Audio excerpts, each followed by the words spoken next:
Sathya Sai Speaks, Volume 12, Chapter 50. The Labyrinth.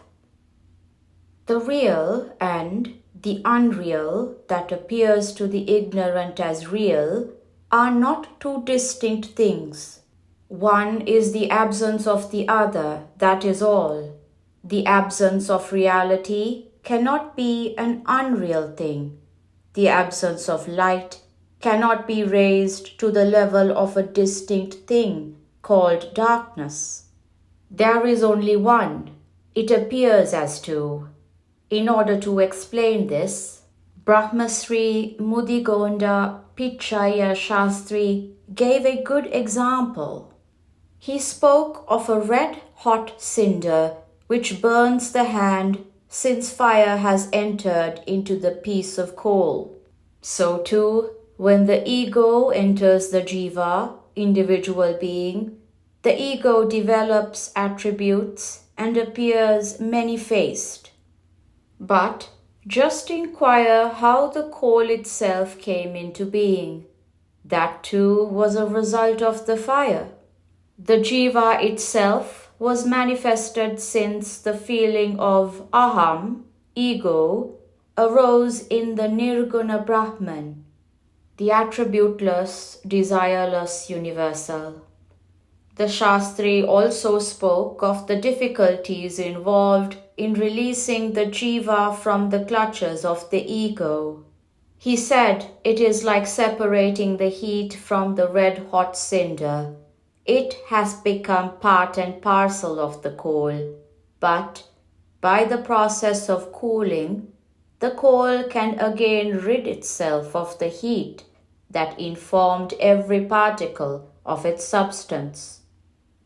He called life a labyrinth from which few can escape, though all have entered it easily. He quoted the Mahabharata episode where Drona, also known as Kumbhaja, meaning born in a pot, who was the teacher of the Kaurava and Pandava clans in the art of warfare, arranged the Kaurava army in the shape of a labyrinth on the battlefield of the Kurukshetra. Drona challenged the teenage son of Arjuna, Abhimanyu by name, to come into the Padma Vyuha, labyrinth of the lotus shape, and fight his way out if he dared. His father Arjuna was not present in camp. His wife was pregnant at the time, and so, as the Shastras, spiritual sciences, declare, the prospective father had no right to gamble with his life. When the young warrior mentioned the challenge, his mother expostulated with him and told him that he could well excuse himself from the ordeal. The pure mind reflects the reality of God. The reasons she gave him for his withdrawal have a deeper meaning. The labyrinth was constructed by Kumbhaja, which means one born in intelligence, Brahman itself, for Brahman is Prajnanam, the supermost wisdom. How can a person break through the labyrinth devised by Brahman when he is overwhelmed by the egoistic pulls, consideration for his wife and his child in the womb, and the absence of his father? These two excuses are the symbols of I and mine. The Mahabharata declares that Arjuna alone had the capacity and skill to break the Padma Vyuha, that is to say, the labyrinth of birth and death, the tangle of desires and fulfillments. Why? Because Arjuna, the word means pure, unblemished, immaculate, was free from the ego, and so could foil its stratagems. Through the pure mind alone can the chain be broken, the tangle cleared. The pure mind reflects the reality clearly, the reality of God that is the basis of one, self, as well as the objective world. Chitta Shuddhi brings Jnana Siddhi. The pure mind confers the boon of wisdom. God is immanent in every particle in the universe. The clear vision can experience Him everywhere at all times. Soham is the refrain of every breath. That vision gives immeasurable, inexpressible bliss. Of what avail is all the loud chanting, praying, singing, and wailing, when the heart is soiled by egoism and selfish desire? A person behaving so might be taken by ordinary mortals as highly devoted to the spiritual path, but deep in his disturbed consciousness, he will be tormented by anxiety and fear. On the other hand, a person might appear poor, distressed, and depressed to ordinary mortals. He might not have the exterior demonstration of devotion, but God would be ever installed in his heart, guiding and guarding him. He might be doing all acts as acts of worship to the God residing in his heart.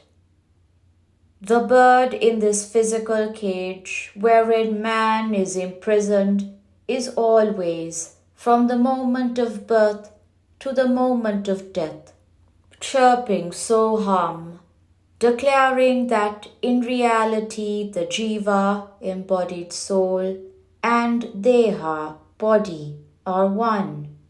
It is this affirmation that is the justification for the gift of life. When that chirp does not emanate from the breath, the body is a shavam, corpse. When it manifests, illumines, and fills the cage with the divine fragrance, it is a tabernacle, Shivam. Identify yourselves with the mantra, sacred formula, the bird chirps, the breath repeats.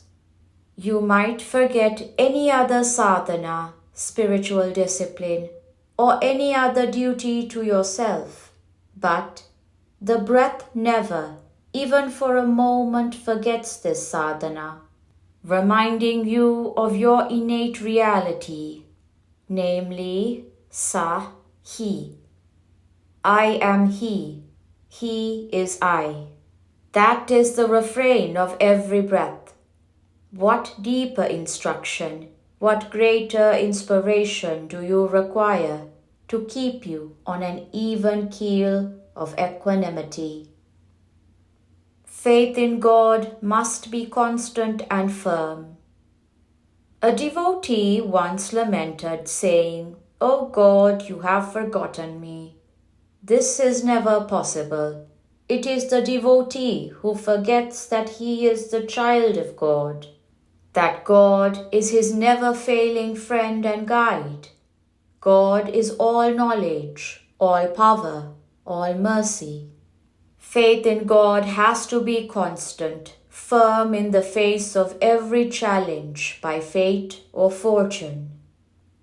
On one occasion, the deers of the forest held a huge conference to consider their plight. The leader of the vast multitude that had assembled counseled courage and unity. He said that it was a real shame that mean creatures like dogs, who were not as fleet as they and had no horns, could put terror in their hearts. At this, the vast congregation unanimously resolved with loud acclamation that no deer should turn its back when dogs pursue them. Instead, they should stand their ground and fight to the finish. However, as the echoes of their cheers faded and the distant barking was heard, not a single deer could be seen where thousands had gathered to make this resolution. They dissolved into thin air and denied their own resolution. This is verbal hypocrisy, which is fatal to spiritual progress and ruinous in any field. The fault lies in the belief that things happen as a result of human effort and planning, human intelligence and care. No one can succeed in any venture without divine grace. It is a God's plan that is being worked out through man, but man prides himself that he has worked for it. This reminds me of a story. A poor simple villager made his first rail journey. He purchased a ticket and entered a compartment. He found it occupied already by a few passengers who had kept their boxes, bundles, and odd items of luggage on the racks or under the benches on which they sat. They were unconcerned with the extra effort that the engine would have to make to drag along those boxes and bundles. How cruel of them, the villager thought. The engine has to pull along their weights, and now they are imposing on the train this additional burden too. He, for one, was not going to inflict this extra trouble on the poor thing, so he kept his box on his shoulder and his bundle on his head. He believed that he was carrying his box and his bundle alone and not the engine. Most people behave in the same silly fashion, ignoring the fact that God is all.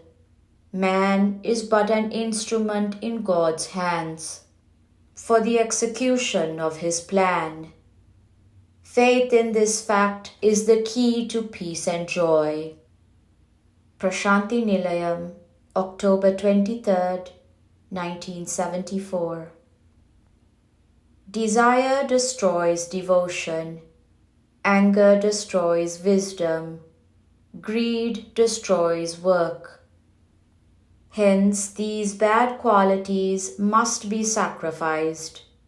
With good and sweet words, keeping desires under check and control for ultimate removal, one should start on the path of sacrifice. Sri Sathya Sai Baba.